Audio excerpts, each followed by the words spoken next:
प्रादेशिक समाचार के साथ मैं पूनम किरकेट्टा। पहले मुख्य समाचार।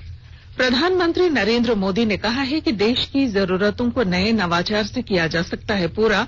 आत्मनिर्भर भारत से युवाओं को मिलेंगे बेहतर मौके। शहरी निकायों में जलापूर्ति कनेक्शन के लिए अब करना होगा ऑनलाइन आवेदन। पानी के लिए लगेगा मासिक शुल्क। राज्य में कोरोना से स्वस्थ होने की दर बढ़कर लगभग 95% हुई। सक्रिय मामलों की संख्या घटकर 4,639 पहुंची।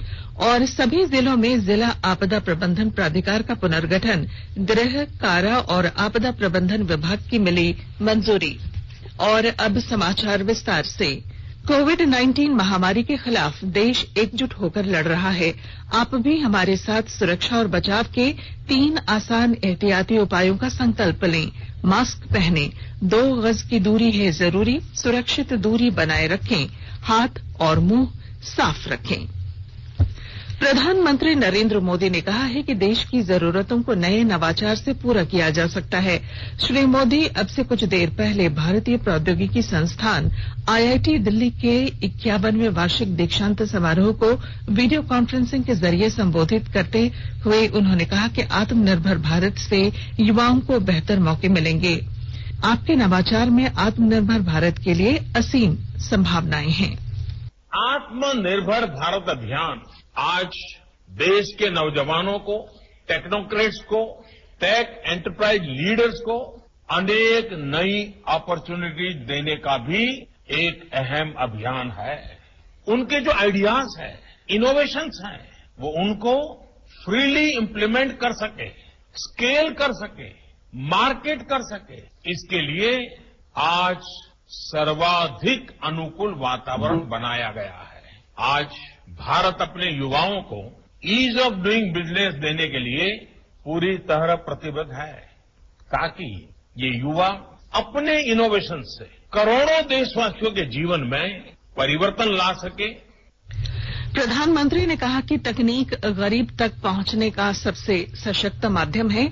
देश के सामान्य से सामान्य लोगों का भी तकनीक पर भरोसा है। इस कारण भ्रष्टाचार भी कम हुआ है। श्री मोदी ने कहा कि सामान्य लोगों का जीवन सुगम बनाने के लिए कई कदम उठाए जा रहे हैं। स्वामित्व योजना से पहली बार गांवों में संपत्तियों की मैपिंग हो रही है। ड्रोन तकनीक से गांवों में जमीन की मैपिंग की जा रही है। श्री मोदी ने विद्यार्थियों से कहा कि आज सीवी रमण की जयंती है। उनके कार्य युवाओं को हमेशा प्रेरित करते रहेंगे। प्रधानमंत्री ने कहा कि कोरोना का संकट दुनिया में बहुत बदलाव लेकर आया है और पोस्ट कोविड दुनिया में सबसे ज्यादा भूमिका तकनीक की होगी और नई तकनीक सीखने का भी मौका मिलेगा। उन्होंने कहा कि बीपीओ इंडस्ट्रीज से पाबंदियां हटाई जा रही हैं ताकि देश का आईटी सेक्टर वैश्विक रूप से प्रतिस्पर्धी बने। इसके लिए तकनीक से लेकर फंडिंग तक स्टार्टअप की मदद की जा रही है। इस अवसर पर 2000 से अधिक सफल विद्यार्थियों को पीएचडी, एमटेक और मास्टर ऑफ डिजाइन, एमबीए तथा बीटेक समेत अन्य डिग्रियां प्रदान की गईं। चारा घोटाले में सजायाफ्ता बिहार के पूर्व मुख्यमंत्री लालू प्रसाद यादव की जमानत याचिका पर अब 27 नवंबर को झारखंड उच्च न्यायालय में सुनवाई होगी। न्यायाधीश अपरेश कुमार सिंह की अदालत ने कल सुनवाई करते हुए सीबीआई को 24 नवंबर तक शपथ पत्र दाखिल करने को कहा। लालू प्रसाद की ओर से ये जमानत याचिका दुमका कोषागार से अवैध निकासी से जुड़े मामले में दाखिल किया गया है। झारखंड विधानसभा के 11 सितंबर को होने वाले विशेष सत्र में कोविड-19 से संबंधित दिशा निर्देशों का पालन सख्ती से किया जाएगा। विधानसभा अध्यक्ष रविंद्रनाथ महतो ने वरीय पदाधिकारियों के साथ बैठक कर उन्हें आवश्यक दिशा निर्देश दिए। इस संबंध में शामिल होने के लिए विधायकों, अधिकारियों, कर्मचारियों, मीडिया कर्मियों को कोरोना जांच अनिवार्य रूप से कराना होगा। इसके लिए विधानसभा परिसर में 9 नवंबर से कोविड जांच शिविर लगाया जाएगा। कोरोना रिपोर्ट नेगेटिव आने पर ही वे सत्र में शामिल हो सकेंगे। सदन में सोशल डिस्टेंसिंग के साथ मास्क और ग्लव्स का इस्तेमाल जरूरी होगा। नगर विकास विभाग के झारखंड नगर पालिका जल कार्य, जल अधिभार और जल संयोजन नियमावली 2020 को मुख्यमंत्री ने मंजूरी दे दी है। अब इसे मंत्रिमंडल की बैठक में रखा जाएगा। इस नियमावली के जरिए नगर निकायों में जल संरक्षण, जल की बर्बादी रोकने, जलापूर्ति कनेक्शन और इसके लिए मासिक शुल्क के निर्धारण का प्रावधान है। इसमें जहां जलापूर्ति कनेक्शन के लिए ऑनलाइन आवेदन की व्यवस्था की गई है, वहीं इसे आवासीय, वाणिज्यिक, औद्योगिक और सांस्थिक तथा सरकारी जल संयोजन श्रेणी में विभाजित किया गया है। नियमावली में जलापूर्ति कनेक्शन के लिए मीटर भी लगाना होगा। राज्य में 89 मॉडल स्कूलों में नामांकन के लिए प्रवेश परीक्षा आज ली जा रही है। झारखंड एकेडमिक काउंसिल की ओर से आयोजित इस परीक्षा में लगभग 2800 विद्यार्थी शामिल हो रहे हैं। सफल विद्यार्थियों का कक्षा 6 में नामांकन होगा। उधर नेतरहाट आवासीय विद्यालय और हजारीबाग स्थित इंदिरा गांधी आवासीय विद्यालय में नामांकन के लिए प्रवेश परीक्षा कल होगी। सभी जिला मुख्यालयों में परीक्षा केंद्र बनाए गए हैं। आकाशवाणी के ताजा तरीन समाचारों के लिए आप हमारी वेबसाइट newsonair.com पर लॉग ऑन कर सकते हैं। ताजा समाचार Twitter handle @AIR News Alerts और Facebook page All India radio news पर भी उपलब्ध है। आप प्रादेशिक समाचार एकांश के Twitter handle @AIR News_ Ranchi और Facebook page AIR news Ranchi के अलावा YouTube channel regional news unit Ranchi पर भी हमारे बुलेटिन सुन सकते हैं। प्रादेशिक समाचार आप आकाशवाणी रांची से सुन रहे हैं और अब पेश हैं कोरोना से बचाव के कुछ संदेश। कोविड-19 से बचाव और सुरक्षित रहने के 3 उपाय। मास्क लगाएं, 2 गज दूरी है जरूरी, सुरक्षित दूरी रखें, हाथ और मुंह साफ रखें।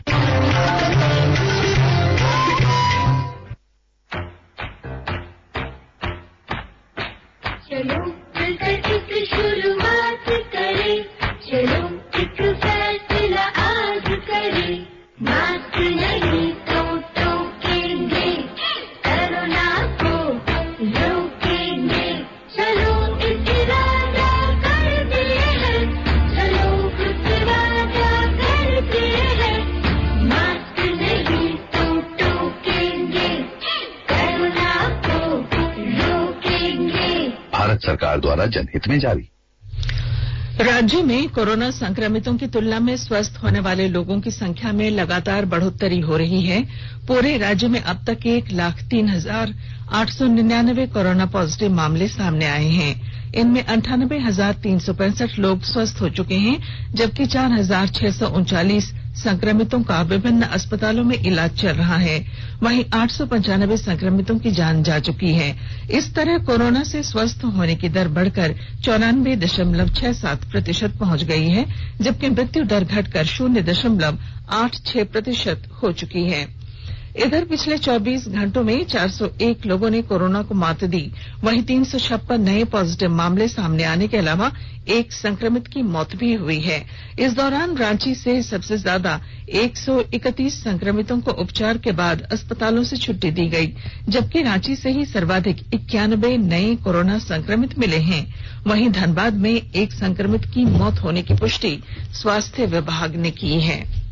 राज्य सरकार ने कोरोना संक्रमण को लेकर स्कूल, कॉलेज, सिनेमा हॉल, मेला, जिम, पार्क, कोचिंग सेंटर और स्विमिंग पूल के खोलने पर लगी रोक को 30 नवंबर तक बढ़ा दी है। जुलूस, प्रदर्शन और दर्शकों के साथ खेल प्रतियोगिताओं के आयोजन पर भी पाबंदी जारी रहेगी। मुख्य सचिव सुखदेव सिंह की अध्यक्षता में राज्य कार्यकारी समिति की बैठक में 22 अक्टूबर को जारी किए गए आदेश को ही इस महीने के अंत तक लागू रखने का निर्णय लिया गया। इस आदेश में कंटेनमेंट जोन के बाहर और दूसरे राज्यों से आने वाले लोगों के 14 दिनों तक क्वारंटीन में रहने से मिली छूट आगे भी जारी रहेगी। राज्य के सभी जिलों में जिला आपदा प्रबंधन प्राधिकार का पुनर्गठन किया गया है। गृह, कारा और आपदा प्रबंधन विभाग ने नए सिरे से प्राधिकार के गठन को मंजूरी दे दी है। इसके तहत जिले के उपायुक्त प्राधिकार के अध्यक्ष होंगे, तो जिला परिषद के सदस्य इसके सह अध्यक्ष नियुक्त किए गए हैं। जिला मुख्यालयों में शहरी निकायों के अध्यक्ष, पुलिस अधीक्षक, वन प्रमंडल पदाधिकारी और मुख्य चिकित्सा पदाधिकारी सदस्य बनाए गए हैं। अपर समाहर्ता या अपर उपायुक्त इस प्राधिकारी के मुख्य कार्यपालक पदाधिकारी होंगे। हजारीबाग में दलहन की खेती को बढ़ावा देने के लिए किसानों को प्रशासन की ओर से कई सुविधाएं उपलब्ध कराई जा रही हैं। विस्तृत ब्यौरे के साथ हमारे हजारीबाग संवाददाता। हजारीबाग जिला में राष्ट्रीय खाद्य सुरक्षा योजना के तहत किसानों को दलहन सहित अन्य फसलों के बीजों का वितरण किया जा रहा है। जिला कृषि प्रौद्योगिकी प्रबंधन अभिकरण आत्मा की ओर से दारू के किसानों को 7 क्विंटल 50 किलोग्राम चना बीज दिया गया। इस अवसर पर प्रखंड विकास पदाधिकारी राम रतन बरनवाल ने कहा कि सरकार की योजना किसानों को उन्नत बीज उपलब्ध कराकर उन्हें आर्थिक रूप से मजबूत बनाना है। कार्यक्रम में प्रमुख ललिता देवी सहित कई अन्य लोग उपस्थित हुए। इसी प्रकार जिला के अन्य प्रखंडों में भी राष्ट्रीय खाद्य सुरक्षा योजना के तहत दलहन एवं अन्य बीज किसानों को दिया जा रहा है। सादुल कुमार, आकाशवाणी समाचार, हजारीबाग। रेलवे ने दीपावली और छठ महापर्व को देखते हुए रांची से पटना और पूर्णिया के लिए फेस्टिवल स्पेशल ट्रेन चलाने का निर्णय लिया है। इसके तहत 10 नवंबर से 30 नवंबर तक हटिया से पूर्णिया, हटिया से इस्लामपुर और रांची से पटना के लिए फेस्टिवल स्पेशल ट्रेन प्रतिदिन चलेगी। इन सभी फेस्टिवल स्पेशल ट्रेनों की समय सारणी और स्टॉपेज भी तय कर दिए गए हैं। मेडिकल काउंसलिंग कमेटी एमसीसी ने नीट 2020 के पहले चरण की काउंसलिंग के रिजल्ट जारी किए हैं।